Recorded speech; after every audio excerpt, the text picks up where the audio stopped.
উস্তাদ, এর আগের বার কিন্তু নাগিন দেখে কিন্তু আমরা ভয়ে অজ্ঞান হয়ে গেছিলাম। এবারে কিন্তু তা করলে হইব না। এবারে কিন্তু নাগিনটা ধরে লিয়ে যেভাবে হোক ধরে লিয়ে চাইতে হইব। এবার ধরে লয়ে যাইতে হইব, নাহলে লোকের কাছে বেচি কি আপনি আবার কিন্তু কাজ করে অজ্ঞান হয়ে যান কেন?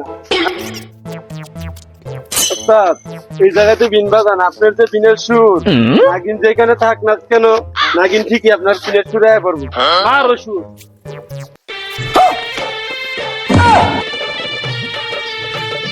ওই যে উস্তাদ, নাগিন দেয়া যাইতেছে। ধর ধর ধর ধর ধর। উস্তাদ ধরেন ধরেন ধরেন ধরেন, ধর ধর ধর তুই ধর। উস্তাদ ধরে লাইছি, নাক ধরে লাইছি, নাগিন তো পাই নাই উস্তাদ। তুই কি আমার নাকি কোথায়? এ বল তোর নাগিন কোথায় বল। বল তুই বল তোর নাগিন কোথায় বল। আমার জীবন চলে গেলে আমি বলবো না আমার নাগিন কোথায়। উস্তাদ মারেন মারেন মারেন উস্তাদ। বল তোর নাগিন কোথায় বল।